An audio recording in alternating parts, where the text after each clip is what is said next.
Previously on Family Guy. Peter is trying to off this man over an expired coupon. Just landed on a moving car, scrap. On a moving helicopter, immediately time to scrap. Crashes into an office building. Peter immediately throws a 1-2 combo into a headbutt.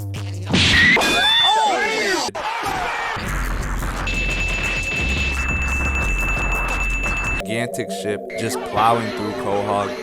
From pier to airport, this ship just runs through Quahog. Yo. What? I'm not gonna lie. Oh, hell no! I was not expecting this video to do this good. And it's not because I thought the video was bad or anything, even though I did rush the out that video. But people in the TikTok comments were like, what's the video on YouTube? What's the video called? Is this one up on YouTube? YouTuber name? Now that was partly my fault because I posted a whole TikTok about the video before I was even halfway done with the video. So I will take some blame. But at the same time, is this nigga serious? If I did just upload the TikTok clips when the video was made, there would be a big ass gap in between videos, and that kills your account on TikTok. But yeah, that's why I'm splitting it into parts, not to be extra or anything like that. I just had to post something to fight off the horde of angry TikTok commenters. Anyways, I also want to thank you, and I appreciate you showing love over a video that delves into a beef started over an expired coupon. So where we last left off, Ernie got turned into a Popeye's chicken sandwich by an airplane propeller. And like, what's really going on here? How is a propeller just perfectly turning into Ernie just as he's about to up the score on Peter? More than 1 million kids come up missing per year. What do y'all think happened to these kids? And every time people come up missing, the more and more people come up missing, the more they release more chicken sandwiches and shit. I'm noticing that. And also, this is like one of the first times we even hear him make a sound. So you know he was in genuine fear. And not only that, you hear this man getting turned into some shredded chicken. That might be more dark than the kids blowing up inside the school bus. But somehow, some way, Ernie survives. And a season later, in an episode titled No Chris Left Behind, which is definitely a play on George Bush's No Child Left Behind act, Ernie pulls up on a Peter at his house for the second straight time. But this time, he actually assaults Peter in his home, which really transcends their beef, because now, even in the safety of your home, you're not safe. And they start fighting inside Peter's home. But tell me why Peter throws Ernie through the window and proceeds to grab a shard of glass. That's how you know Ernie pissed him off by barging into his house. He doesn't even care about fighting fair anymore. And tries to stab him in the stomach, and instead of Ernie reacting to being sliced in the stomach like a regular person would, he just licks the blood from the wound. At least he picked a color that's already clean. And honestly, for as corny as it is, I feel him. The last fight literally ended in him having a death scene straight out of Final Destination by an airplane propeller. So compared to that, this is just a small inconvenience. And they continue fighting, but for some reason, Ernie decides to break the fourth wall. Like, yes, we see you, and you keep losing, lock in. But I do gotta say, the fight choreography for this third fight is way better than the past two. You got Ernie missing a punch so bad, he punches through Peter's mailbox and gets his arm stuck.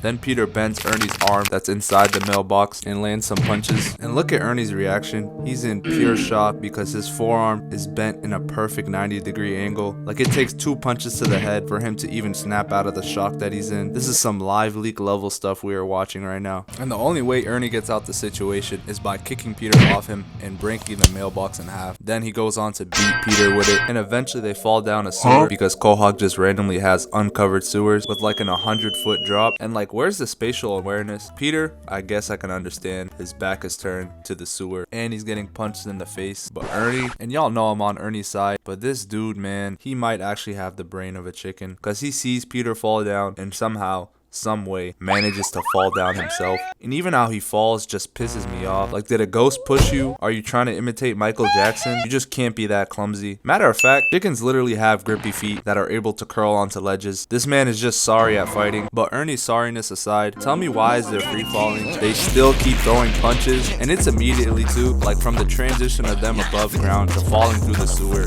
They are boxing mid-flight. That is dedication to the task at hand. And what makes this scene even crazier, Peter fell down the sewer before Ernie, but we see them fighting simultaneously together. That could mean 2 things. Peter grabbed onto something we just couldn't see in the scene, or Peter has the ability to fly.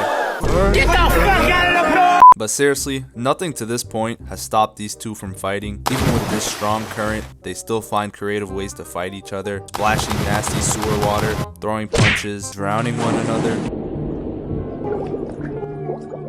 But you know what does stop the fighting? A third party. For whatever reason, a crocodile gets in between them and starts threatening Ernie. So what do? They start jumping the out of the crocodile. Peter grabs the crocodile from behind and Ernie throws a strike with his fingers interlocked from above his head. Then another punch until the crocodile breaks free and chomps Ernie. Mind you, this is the same spot where Ernie got cut up by Peter earlier in the fight, and now he's taking a full force bite from a sewer dwelling crocodile. On top of the fact that this man has this nasty sewer water flowing around his open wound. Yeah, he might have an infection. Then they start jumping the fuck out of the crocodile. Get him up, let him get up, let him get up, let him get up. But as cute as all this teamwork is, it can only last a couple seconds till they snap back into their ignorant ways, and Ernie grabs the knocked out crocodile and bashes Peter over the head with it. And as short as this brief intermission from ignorance was, it was a sign of things to come, but like I said, brief, because even as they're trying to climb the ladder out the sewer, they are still throwing strikes at one another.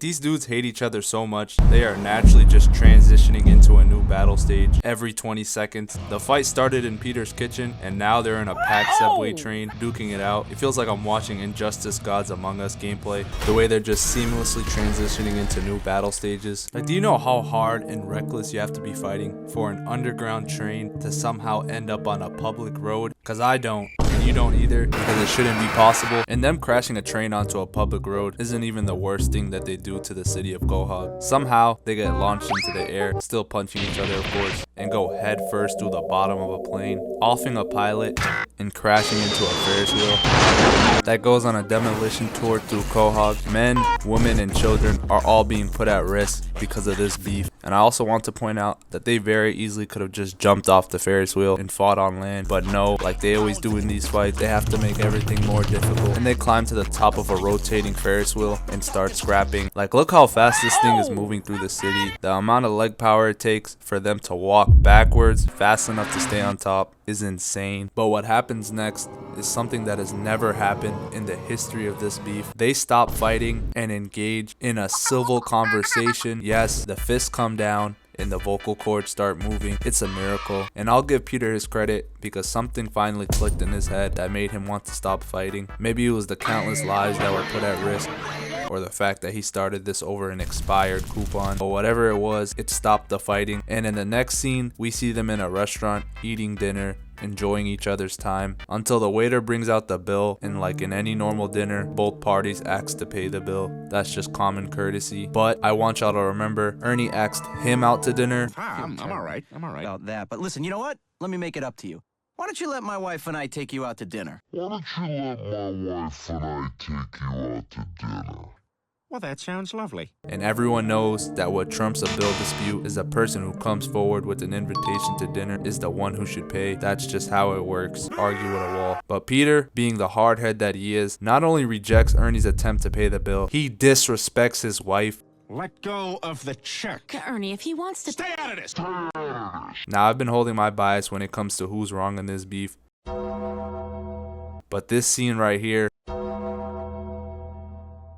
yeah, it woke me up. Ernie's wife isn't even trying to take her husband's side in the situation, and Peter still snaps at her, which really reveals Peter's evil intentions, because why is he so insistent on Ernie giving in and letting him pay? It was all a power move by Peter. His hatred and disdain for Ernie was just too much. And they start scrapping again in the middle of a restaurant. But Peter is so petty, he places down the money for the bill mid-fight. And I know in their fights, they do all types of crazy things to each other, but picking someone up and holding them over your head like your bane in front of their wife is crazy work. And not only that, just as Ernie's about to win the fight, he gets a pan of hot boiling water splashed in his face, and then gets viciously beat with a pan. 3-0. That's the score right now. And at least in the past two fights, Ernie could have capped to his wife. Like, yeah, I was piecing him up and shit. He just got lucky. Now, she probably was the one who had to take him to the hospital to treat those third-degree burns.